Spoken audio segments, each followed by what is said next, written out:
Hello दोस्तों, स्वागत है आपका स्टडी ग्रो चैनल में। तो सभी स्टूडेंटों का अपना एक करियर प्लान होता है जिस पर वो लगातार स्ट्रगल करते हैं, जिससे उन्हें जल्दी से जल्दी एक अच्छा करियर मिले। इसके लिए वो लगातार मेहनत करते हैं। तो ऐसे में अगर आप इंटरेस्टेड रखते हैं सीए में, सीए कोर्स करना चाहते हैं या फिर सीए में अपना करियर बनाना चाहते हैं, तो इसके संबंध में हम आपके लिए ये वीडियो लेकर आए हैं। तो आप अगर इंटरेस्टेड हैं तो इस वीडियो को एक बार ध्यान से अवश्य देखिएगा, क्योंकि इसमें हम सीए के संबंध में पूरी जानकारी आपको देने वाले हैं। सीए क्या है, सीए कैसे बन सकते हैं और इसमें जॉब सैलरी क्या है, तो इस सभी की जानकारी आपको इस वीडियो के माध्यम से मिलने वाली है। तो इस वीडियो को ध्यान से अवश्य देखिएगा।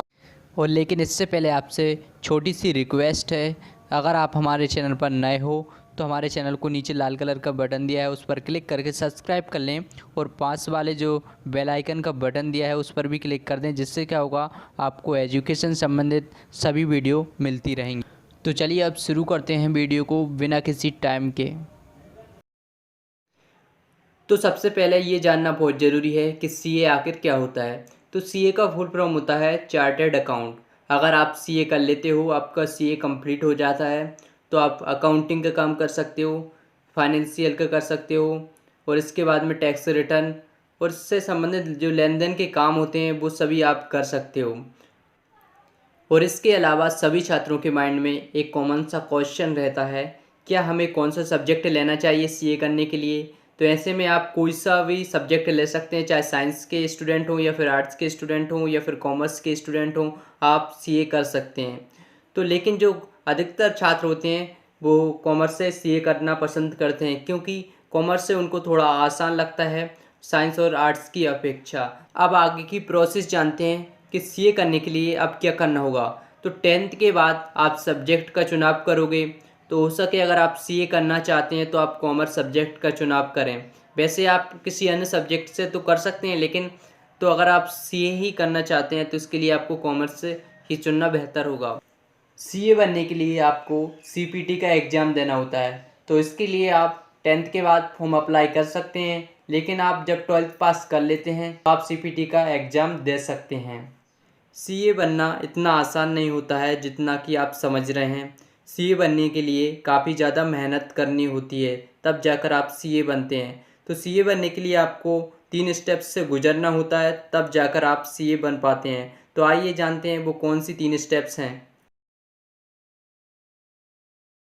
सबसे पहली स्टेप्स है common proficiency test. CPT exam आपको देना होता है। इसमें 4 सब्जेक्ट होते हैं। अकाउंटिंग जो कि 60 नंबर का होता है, मार्केंटल लॉस ये 40 नंबर का होता है। इसके बाद में जनरल इकोनॉमिक्स जो कि 50 नंबर का होता है, और इसके बाद में चौथा सब्जेक्ट होता है क्वांटिटेटिव एप्टीट्यूड जो कि 50 नंबर का होता है। और जो टोटल जो सीपीटी का एग्ज़ाम होता है वो 200 नंबर का होता है। और सीपीटी का एग्ज़ाम साल में 2 बार कराया जाता है, पहला तो जून में होता है और जो दूसरा होता है वो दिसंबर में होता है। सीपीटी एग्ज़ाम को पास करने के लिए हर एक सब्जेक्ट में आपको 30% मार्क्स लाना होता है, और इसके अलावा जो टोटल मार्क्स हैं आपके कम से कम 50% होना ज़रूरी है, तभी आप इस एग्ज़ाम को पास कर सकते हो। जब आप सीपीटी एग्ज़ाम निकाल लेते हैं तो इसके बाद में सेकंड स्टेप्स होती है आईपीसीसी। तो आईपीसीसी परीक्षा भी साल में 2 बार होती है सीपीटी की तरह। तो इसकी परीक्षा पहली होती है मई में और दूसरी नवंबर में होती है। तो आईपीसीसी में 2 ग्रुप होते हैं। पहले ग्रुप में 4 सब्जेक्ट होते हैं और दूसरे ग्रुप में 3 सब्जेक्ट होते हैं। पहले ग्रुप के जो सब्जेक्ट होते हैं वो कुछ इस प्रकार से होते हैं। पहला होता है अकाउंटिंग, इसके बाद में business law, each and communication, इसके बाद में cost accounting and financial management और टैक्सेशन। तो ये 4 सब्जेक्ट होते हैं। और इसके बाद में दूसरे ग्रुप के सब्जेक्ट होते हैं advance accounting, auditing and assurance और information technology and strategic management. तो ये 3 सब्जेक्ट होते हैं। तो प्रत्येक सब्जेक्ट में आपके 40% मार्क्स होना चाहिए पास होने के लिए, और इसके बाद में जो आपके टोटल मार्क्स कम से कम 50% होना चाहिए। जब आप आईपीसीसी एग्ज़ाम को पास कर लेते हैं तो इसके बाद में आपको आर्टिकलशिप ट्रेनिंग के लिए अप्लाई करना होता है। तो आर्टिकलशिप ट्रेनिंग 3 साल की होती है। इसके बाद में और जब आपकी आर्टिकलशिप की ट्रेनिंग पूरी हो जाती है उसके 6 महीने बाद आप फाइनल सीए का जो फाइनल एग्ज़ाम होता है वो देने के लिए तैयार हो जाते हो। तो आपका जो सीए का फाइनल एग्ज़ाम है वो किस प्रकार से होगा। सीए बनने के लिए जो फाइनल एग्ज़ाम होता है वो बहुत ही हाई लेवल का एग्ज़ाम होता है, तो इसके लिए आपको ज़्यादा मेहनत करनी होती है। तो इस परीक्षा को 2 ग्रुप में बांटा गया है। तो पहले ग्रुप में जो सब्जेक्ट हैं वो कुछ इस प्रकार से हैं: financial reporting, strategic financial management, advance auditing and professional ethics और कॉरपोरेट एंड आलेड लॉज। तो ये सब्जेक्ट पहले ग्रुप में होते हैं। और इसके बाद में अब सेकंड ग्रुप देख लेते हैं।